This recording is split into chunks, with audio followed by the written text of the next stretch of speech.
Hi everyone, welcome back to JDCodebase. In today's video, we are learning one of the most important concepts in CSS, the box model.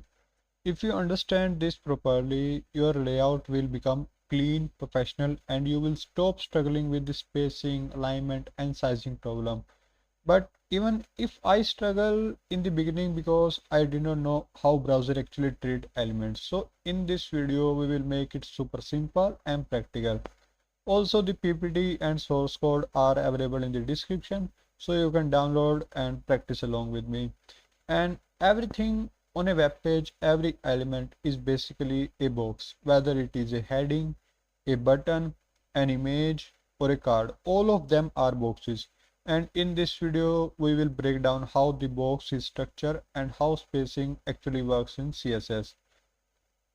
So in this session, we will understand what the box model is, what content, padding, border, margin, and outline are. We are learn box sizing, how the browser calculates size, and how to debug it easily in developer tools. And by the end, you will think about a website very differently. So what is the CSS box model? So like I said, every HTML element is basically a rectangle shape box, and the browser does not just display text randomly, it wraps it inside the layers.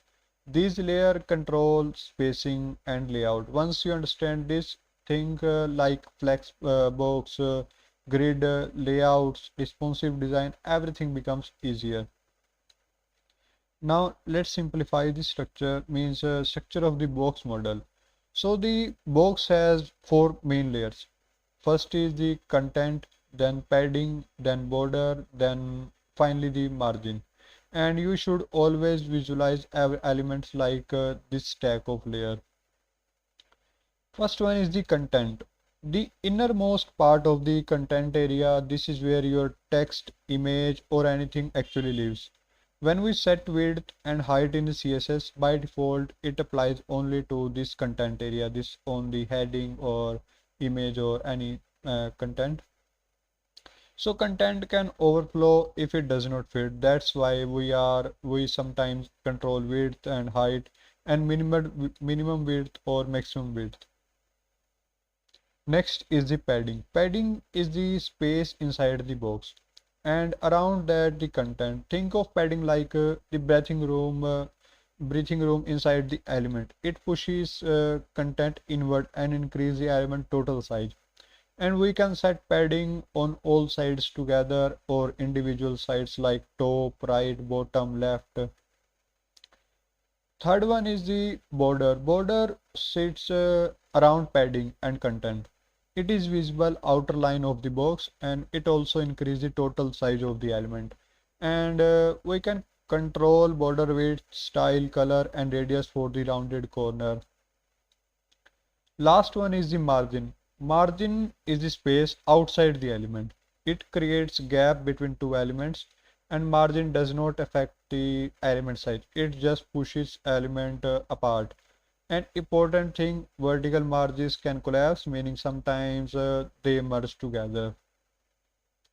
So this outline is like a border, but it does not take space in layout. It does not affect size. It normally appears for accessibility, like when you click or tab a button. So simply difference, border affects the layout and outline does not. So total element size calculation. By default, the browser calculates size like this.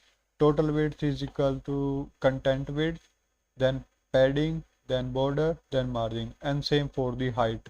Content, height, padding, border, margin. And this is where most beginners get confused because they forget padding and border add extra sizes.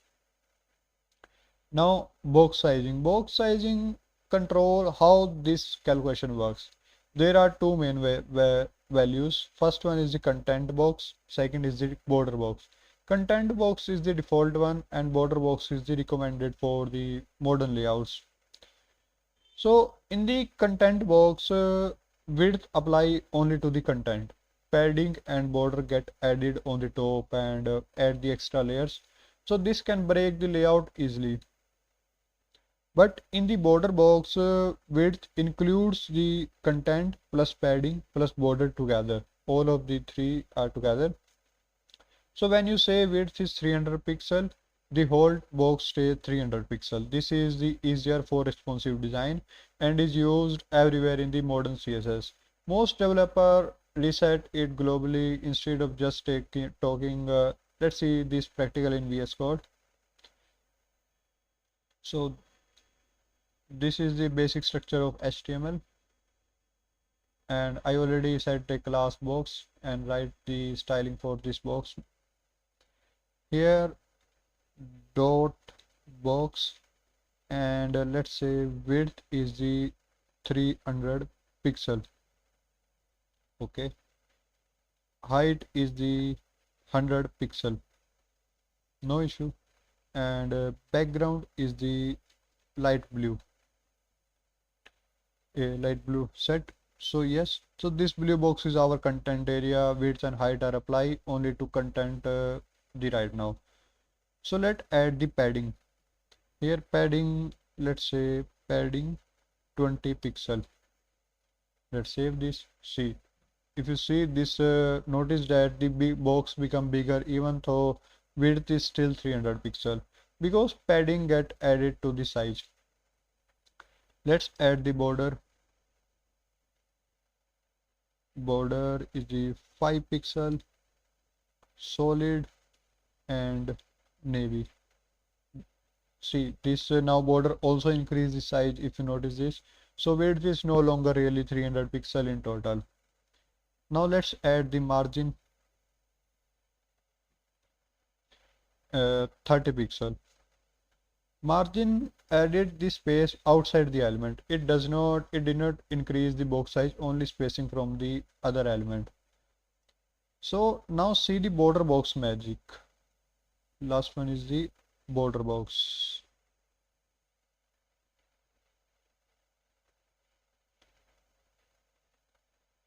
Oh, sorry.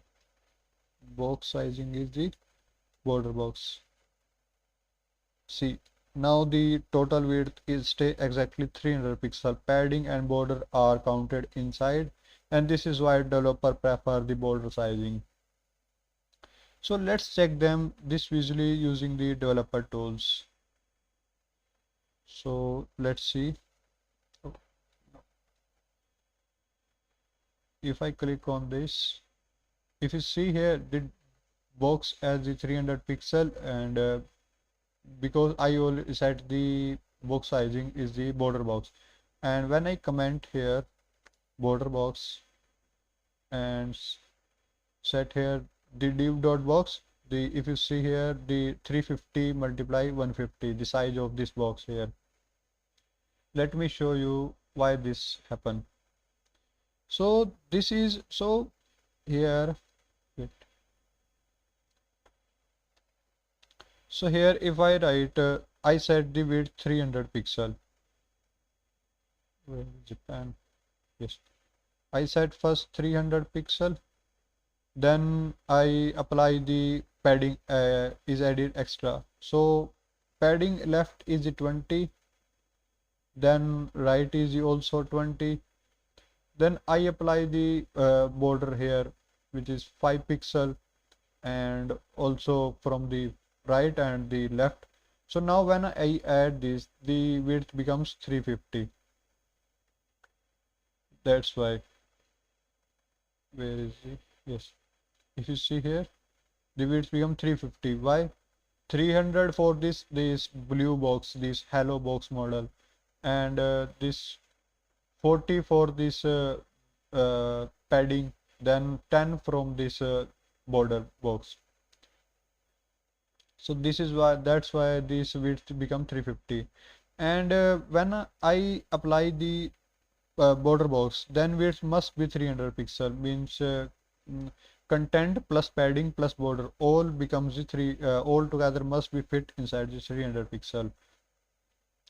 Means total width is when I set the box border box, then width is 300 pixel, then when I add the padding, then 20 minus from the left, from the right, and also subtract the this border width 5 minus 5, and now it becomes 250 here.